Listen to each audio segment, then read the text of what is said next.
A dingo was barking outside my door last night. Its snout was pressed right against the crack of the threshold. Between barks, I could hear its sharp intakes of breath and feel the hot steam that siphoned from its rotting teeth. I had deadbolted my door, and when I looked through the front windows, I could only see its misshapen shadow cast from the porch light onto my front lawn. I've heard plenty of dingoes in my life, but none have ever done this. I sat on my couch and glanced periodically at the front door and out the window. The dog would breathe deep and then abruptly break out into a series of sharp barks that fluctuated in pitch and volume. It would then go dead silent for a minute as it paced. Its long nails click-clacked on my porch, but it never wandered into sight. Claws racked against my door. A breathy sigh. Barking. Repeat. It'll leave. It'll leave. I reasoned with myself. It can't do this all night. I laid on my couch and stared at the clock. It read 2 a.m. The quiet, hypnotic routine of the dog lulled me into anxious rest. My teeth shifted in my sleep. They ground together and my mouth felt like it was dissolving. The lower right half of my mouth was numb, and the confused texture of wet rubber chunks filled my mouth. I tasted blood. I woke up with a start.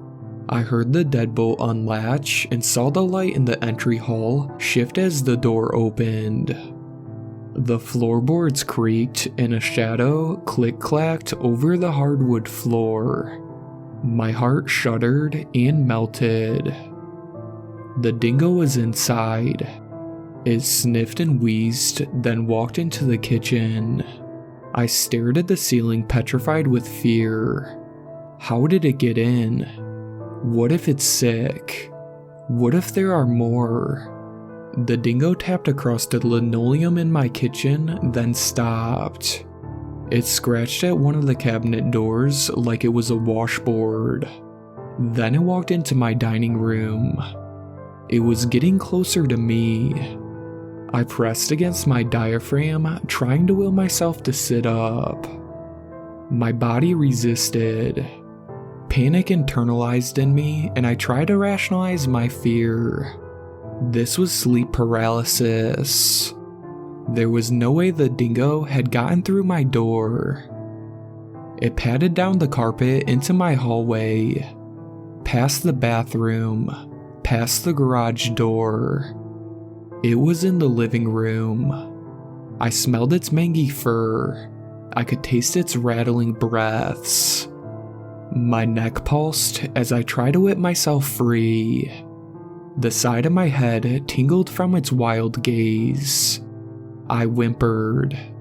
I couldn't look at it even if I could. I thrashed within. I struggled to breathe as the feeling of 1,000 kilos pressed down onto my ribs. It came closer. I felt the dingo's hot breath lick across my neck. I could taste the blood on its maw. It jumped onto the couch by my feet. I stared at the ceiling, incapable of moving. Maybe it didn't know I was there. It laid on my chest and I feared it could hear my heart racing. A shadow with cold yellow eyes glared at me. The dingo's claws dug into my bare chest. It raked furrows into my skin before it stood eye to eye with me. Nude, blistered, blind. A dingo without hair. A dingo with a human face. Its smile twisted and gaped into a black hole. Its uvula swung and twisted into nodding forms. A slideshow snake. It heaved with guttural two-tone gulps. I opened my mouth to scream, but the dog snapped its jaws around my cheeks. My scream was drowned by sludge and pain. light twisted in fractals and black patches. I was lockjawed. Its uvula was a parasite in my brain. I saw myself. I was a toddler flinching away from my neighbor's dog. It was chained and strained against its restraints. It snapped its jaws for me. I understood that it could and would kill me if it was able to break free. I was afraid. I intuitively knew it was the same fear small animals have towards predators. Humans are masters, but I was meat. I was 8. I was with my brother and his friend. We were playing around, running through the wide, empty lots and scattered woodland that filled our quiet neighborhood.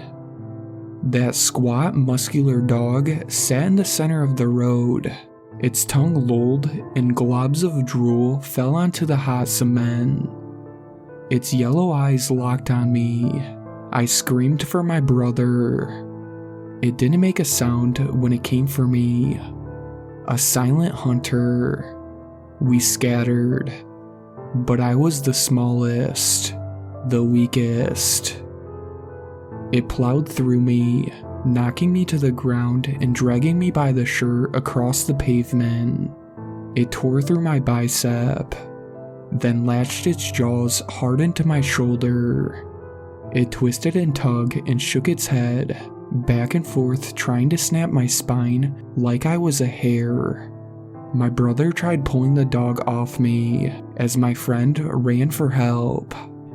The dog got my face before anyone could free me. My lips were quartered. My philtrum beneath my nose and lower lip down to my chin was torn open. I was drowning in my own blood and the saliva of the hound. By the time my brother had kicked and punched the dog hard enough that it yipped and limped off, it had taken off most of my lower right half lip. I laid frozen on my back, paralyzed and crying as the dog hunched over the sidewalk, chewing on a tough piece of raw meat. Its maw was crimson with blood. My mouth was filled with the numb, pulverized pulp of my lips. I looked dead. The police put the dog down on the spot. It took months of progressive, reconstructive surgery, donor tissue, wiring, and plastic surgery to fix my face. It took long years to stop the nightmares of that dog, to stop thinking of its red grimace as it ate away part of me. I exploded into a seated position. Quiet, cold, damp. The dingo was gone. The clock read 3:07 a.m. I retched bloody chunks of half-digested meat onto the ground. What the fuck? I gasped. The front door was wide open, and I slammed it shut. I grabbed my fire iron and searched every room and every window, locking everything until I was certain the beast was gone. When I finished, a seedling of doubt grew in me. It couldn't have been real.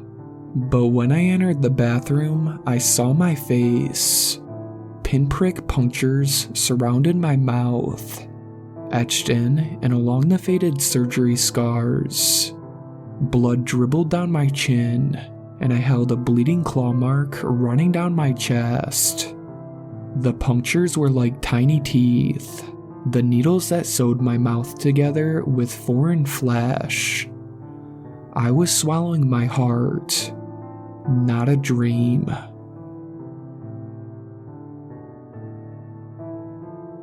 Shout out to my superfans, Sweet Black Swan, Casey, and Brooklyn. I really appreciate you guys supporting my channel, and I really look forward to making more content for everyone.